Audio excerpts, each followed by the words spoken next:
Philippine Postal ID, kumusta na? Ngayong September 2024, pwede na bang makakuha? Available na ba ito? Hindi na ba ito suspended? Yan ang ating pag-uusapan sa video na ito. Hold up.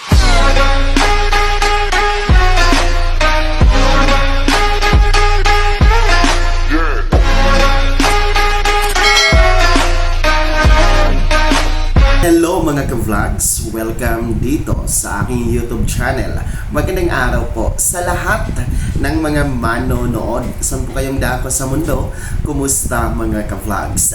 Kumustahin natin ngayon? Dahil buwan na tayo ngayon ng September 2024. Itong Philippine Postal ID. Kung wala na ba ito na suspension, available na ba ito ngayon?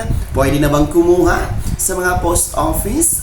Mamaya-maya atin yang tutunghayan. Pero bago ang lahat, kung bago ka pa lang dito sa aking YouTube channel o di kaya hindi ka pa nakasubscribe, abay, i-click nyo muna ang ating subscribe button. Then nasa sa baba, huwag nyo kalimutan na pindutin ang notification bell, ilagay nyo po sa all para naman updated ka sa mga videos na i-upload ko. Tayo po ngayon ay September 2, 2024, araw ng Lunes, at dahil nga sa pangako ko sa inyo na bawat buwan ay ating tutunghayan, i-update ko po kayo dito sa status ng Philippine Postal ID dahil magdadalawang taon na nga ito na suspendido nationwide mga ka-vlogs. So tayo po ay minabuti nating balikan, minabuti po nating sadyain ang Philippine Post Office, particular dito sa Davao City, no? Sapagkat kahit naman dito tayo sa Davao City nagfa-follow up, nag-update sa status nitong Philippine Postal ID, abay wag mag-alala dahil nationwide naman po ay centralized ang sistema ng post office. Ibig sabihin, kung ano po ang status ng main office Manila, yun pa rin po ang status ng mga post office branches nationwide. So, ngayon nga po, na araw na ito ay minabuti ko pong balikan para usisahin, itanong sa post office kung ano na nga ba ang tunay na status. Magbabalik na ba? Makakuha na ba tayo sa pagkuha dito sa Philippine Postal ID? Kasi personally, kahit ako, inaabangan ko din ito dahil nga gusto kong i-renew yung aking old postal ID. So, ang status po as to date, September 2, 2024, ay nananatiling suspendido. Suspended pa rin po itong ating medyo matagal-tagal na talaga nating inaantay na Philippine Postal ID mga ka-vlogs. Kaya naman po, no, sa inyo dyan na nakaabang at naghihintay na magkaroon ng Postal ID sapagkat gagamitin sa pagkuha ng passport, iba pang mga transaksyon natin, no, mapa-gobyerno man yan o mapa-pribado, kailangan talaga natin, no, ng valid ID primary, no, and this postal ID is isa nga po sa primary ID na accepted, no, dito sa Pilipinas. And of course, ito lang talaga ang primary ID na pinaka mabilis, no, mabilis talaga siya kunin, and then mura pa, no, kasi in just 7 days to 1 month ay darating na ito sa atin from the date of our application. And meron ngang rush, no, yung 1 day process lang in Metro Manila, no, sa main office pala in Manila. So ganun siya kabilis, and mura lang siya sa halagang 504 pesos. Abay, hindi ka na alakanse dito sa postal ID na kung saan ay may validity ng 3 taon. So just imagine, so gano'n na lang po, no, ating pagkadismaya dahil hanggang ngayon magdadalawang taon na ay suspendido pa rin itong postal ID, no. Sa katunayan niyan, no, base sa napagtanungan ko sa post office, ang sinasabi po nila pareho lang naman, no, hindi nila alam bakit suspended Pero hindi din po nila alam kung kailan ito magre-resume. Hindi nila alam kung kailan ito babalik. Hindi talaga nila masabi-sabi. Kaya antabayanan na lang po natin ang mga updates kasi every now and then ay nagpo-follow up talaga ako sa post office kasi malapit lang ako sa post office, no, dito sa Davao. So namomonitor po natin yan, no, ang status ng postal ID application, mga ka-vlogs. And sa tingin ko talaga, no, meron talaga silang plano na itong postal ID ipipace out, no, at papalitan dito sa ating national ID.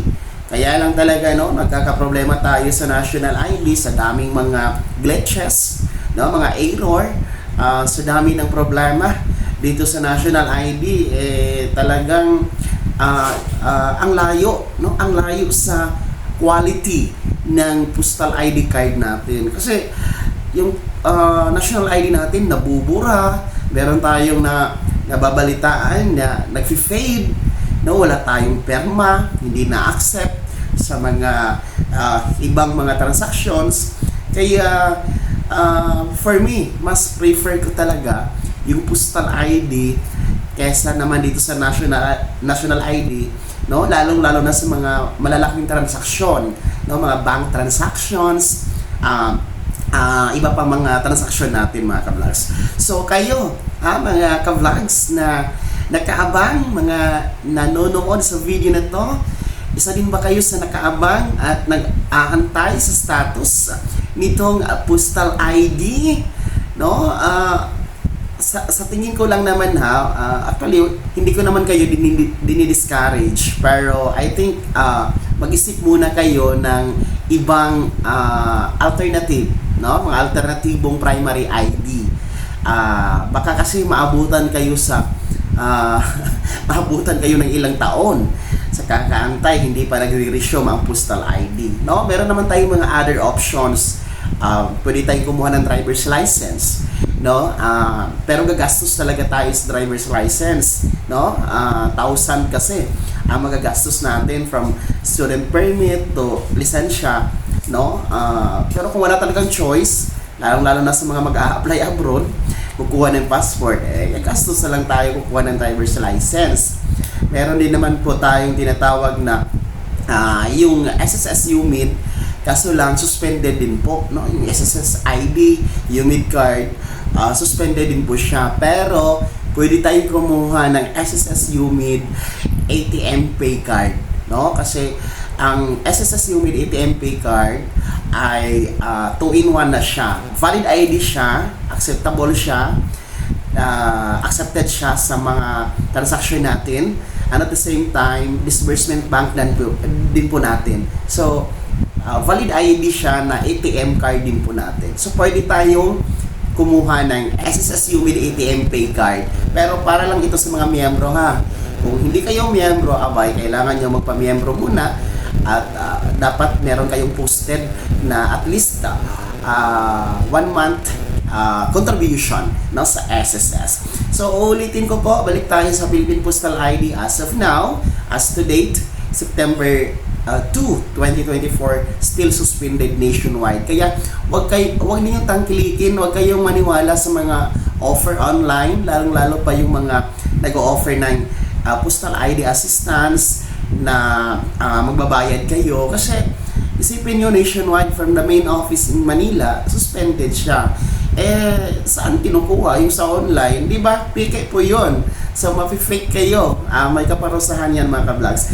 And lilinawin ko din, ha, kasi ang daming nagme-message sa akin, daming nagchat-chat sa akin sa aking Facebook page messenger na kung ako ba ay nag-o-offer or nagpapaprocess ng postal ID kasi babayaran daw nila ako. Meron nga nagtanong sa akin na meron ba daw akong kakilalang fixer. So wala, ha, hindi tayo ganon.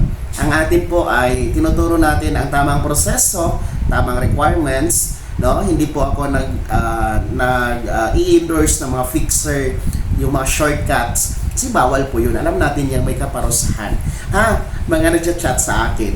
And sa mga may balak pumunta sa post office, lalong-lalo pa yung mga nasa malalayong probinsya, mga malalayong barangay, wag muna kayong pumunta sa post office kasi suspendido pa rin po ang pagkuha ng Philippine Postal ID.